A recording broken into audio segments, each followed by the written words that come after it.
called Love Letter with Red Ink. Alone, I picture the planetary gears that cycle behind your eyes, your carved bone stiletto, two-handed pistol grip of your ambidextrous mind. I winter among the abandoned beach houses, their copper gut works looted. We are shuttered against seeing, ocean furrowed out between us. Leaning on a sea-lawn scruff of panic grass, I watch gannets light on the breakwater, remainder marks ticked on their white edges. Under feather, they are punched brass in reciprocal motion, articulated bronze armatures. What bellows swell inside me, push my thoughts toward you and your precise beauties. Beneath my skin, I am empty whiskey bottles, and the braid of antique electronics, an arthritic toe cloaked in asbestos. Then your postcard, the harmonic drive that spins me set to swoon, plunging towards some inward ocean.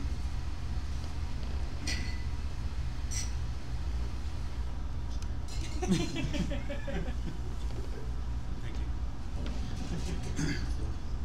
This one's called Sometimes We Reach a Depth from Which Only Bombay Cinema Can Save Us.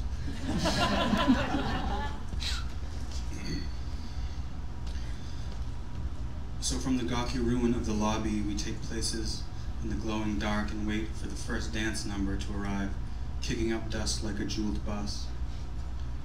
A susurrus of bloused fabrics, signifying tradition or home, memory, we can't be sure, but we love the accidental hero, the naive lookalike who pratfalls into the lap of an impossible affair, and the villain who punctuates all thoughts with two handguns leveled sidewise.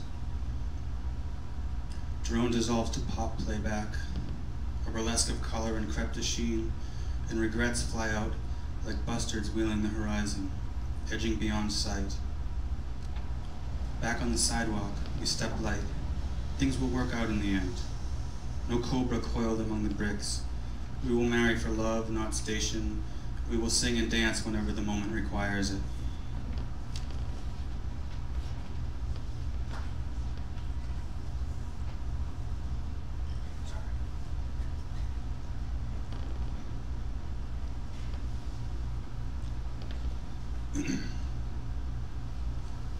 Two burned children build a foot-tall snowman. It's not a funny poem.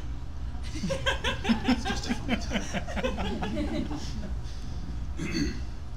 Sturdy duck pin of a man, their hands have soothed the keg of his torso to hard polish.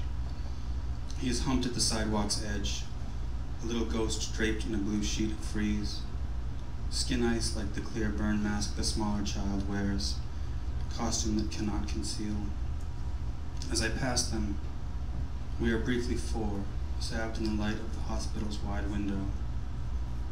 They are wrapped in their cold craft, smoothing, then leaning back to admire him. Glinty one, melt-slicked totem, effigy more perfect for its crudeness. I am footing back toward the place where I am a useless artist.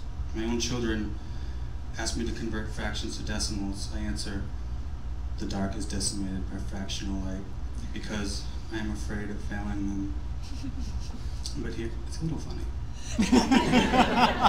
But here, briefly, each of us is smiling and proud, four snow children staring out through our sleek selves, punching up from the concrete like crystals of alum, all our bare scalps exposed, all our fused fingers bandaged, engulfed in the work of shaping figures without injury, transient families to huddle with before we step from a curve and ruined surfaces.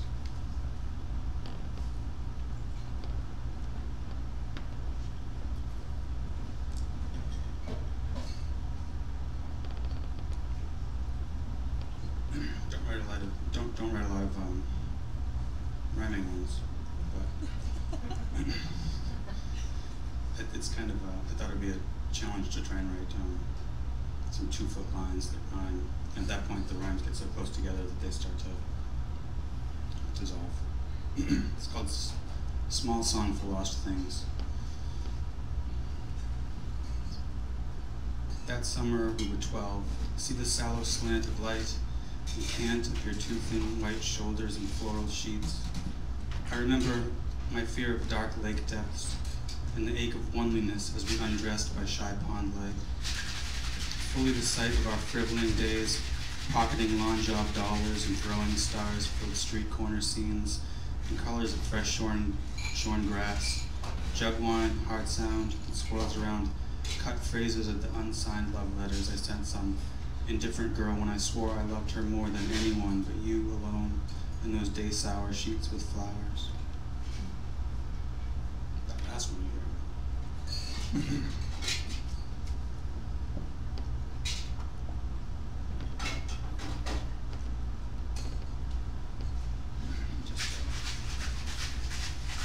Just two more. I want to thank Chris and Randolph for inviting me.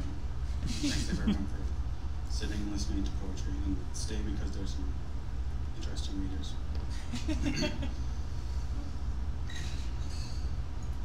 It's called Lurid University Scene. The proximity of bodies composes a suite for theremin and rib cage, a spin-art horizon, and a map for the sudden flight of birds.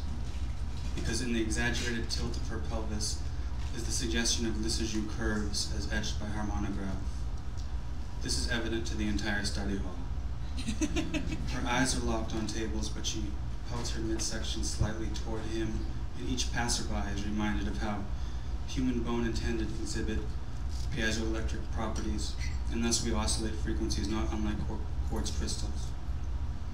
He has laid his arm on the back of her chair, and, come sir, we are all bearing the weight of this. The lights buzz like flowers.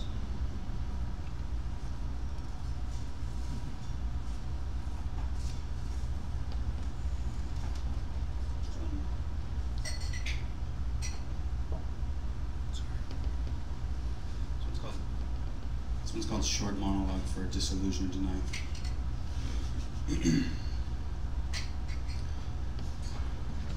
In your name I have rent, delivered division beyond suture. I have bent your mind's tooth, proxy for your impotent fingers, herald of your vulgar glances. Lay me aside and ask no more of me. I, crassest artisan who creates by subtraction, no longer wish to nullify, to breed separation. The next time you pull me from your boot or butlery, fold me back into the earth. Let me be unedged, healed in rust, decaying to pointlessness. Thanks for listening.